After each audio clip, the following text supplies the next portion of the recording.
Hi all, welcome back to our YouTube channel Bhupathi Deepika Goud. ఈరోజు మన video shadow that never moves, Chaya Someshwara temple.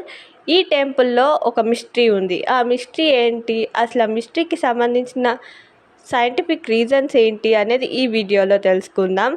And ఈ వీడియోలో ఆ మిస్టరీ గురించి తెలుసుకోవాలంటే వీడియో ఎండింగ్ వరకు చూడండి. లైక్ చేయండి, షేర్ చేయండి అండ్ కామెంట్ చేయండి, సబ్స్క్రైబ్ చేయండి. Let get start to the video. Chaya Someshwara ఆలయం తెలంగాణలోని నల్గొండ జిల్లా పానగల్లులో ఉంది. ఇది 11వ శతాబ్దానికి చెందిన ఒక మహాశిల్పి కళాద్భుతం. ఆలయం క్రీశకం 1050 ప్రాంతంలో ఇక్ష్వాకుల వంశానికి చెందిన రాజు పోలునాయుడు నిర్మించాడని భావించబడుతుంది. తృతీయ కాలంలోని అద్భుత శిల్పకళ మణికూటం ఈ ఆలయానికి సంబంధించి ఉన్న చారిత్రాత్మక, ధార్మిక, శిల్పకళా విశేషాలు ఎంతో ప్రత్యేకత కలిగి ఉన్నాయి. ఛాయా సోమేశ్వర ఆలయం చరిత్ర. ఈ ఆలయాన్ని ఇక్ష్వాకులు అనే రాజవంశానికి చెందిన రాజులు పోలునాయుడు గారు నిర్మించినట్లు శాసనాల ఆధారంగా తెలుస్తుంది. ఆయన మహా శివభక్తుడు. తపస్సు చేసి సోమేశ్వరుని తన రాజధానిలో ప్రతిష్ఠించారు. ఆలయ నిర్మాణ శైలి చూడ్డానికి కాకతీయ శిల్పకళా నైతికకు పోలి ఉంటుంది. కానీ ఇది కాకతీయుల ముందు నుంచే ఉండే అవకాశం ఉంది. ఆలయంలో 3 గర్భగృహాల్లో 3 శివలింగాలున్నాయి. బ్రహ్మేశ్వర, విశ్వేశ్వర, సోమేశ్వర.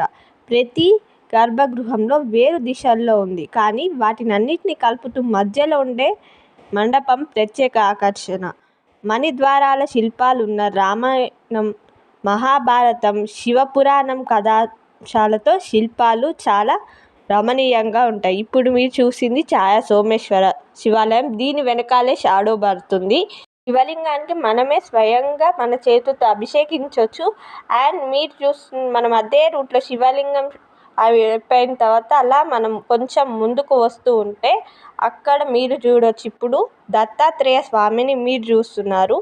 దత్తాత్రేయ స్వామి దగ్గర నుంచి మనం కొంచెం ముందుకి వెళ్తూ ఉంటే అక్కడ నుండి మనకి సూర్య దేవాలయం అనేది కనిపిస్తూ ఉంటుంది. సూర్య దేవాలయం దర్శనం తర్వాత అక్కడ నుండి మనం బయటికి వస్తే ఆత్మలింగం అనేది దర్శనం చేసుకోవచ్చు.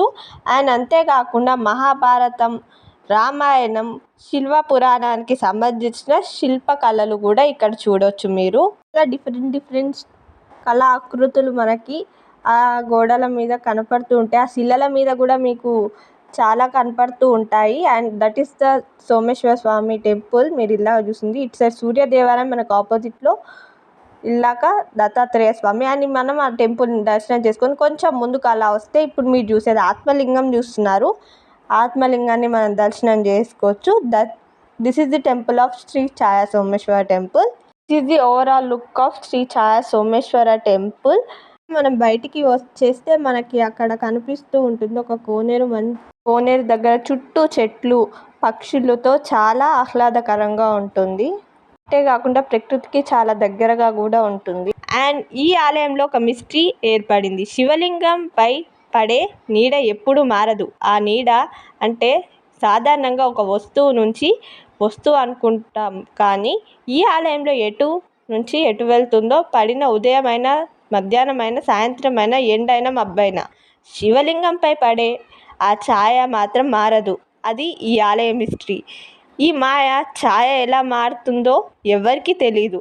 ఈ ఛాయ ఒకే శిల్పకళ కాదు, అనేక రాళ్ళ నుంచి ఖచ్చిత సమస్థానంలో ఏర్పడిన ఫలితం. కొన్ని శిలలు వెలుతురు బ్లాక్ చేసి కొన్ని పరావర్తనంలో చేస్తాయి. కానీ ఛాయ మాత్రం కదలదు, తిప్పదు, నశించదు అని మహావీయంగా సాధ్యపడుతుందని శాస్త్రవేత్తల అభిప్రాయం. ఆలయం ఆస్ట్రానమీ, గణిత శాస్త్రం, వాస్తుశాస్త్రం కలయికగా కనిపిస్తుంది. ఛాయా సోమేశ్వర ఆలయంలో 3 గర్భగృహాల మధ్యలో సోమేశ్వర గర్భగృహం పైనే ఛాయ పడుతుంది. టెంపుల్ టూర్ మీ అందరికీ నచ్చిందని అనుకుంటున్నాను. నచ్చితే ఈ వీడియోని లైక్ చేయండి, షేర్ చేయండి, కామెంట్ చేయండి అండ్ సబ్స్క్రైబ్ చేయండి. పక్కనే బెల్ ఐకాన్ ఉంటుంది. మేము వీడియో అప్లోడ్ చేసిన వెంటనే నోటిఫికేషన్ వస్తుంది. అండ్ నెక్స్ట్ సిరీస్ వచ్చేసి భగవద్గీత. అండ్ మీ అందరికీ ఇది నచ్చుతుంది అని అనుకుంటున్నాను.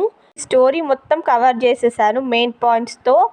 And hope you all like this video, and thank you so much for watching this video and keep supporting me. Share our video with your friends. Thank you.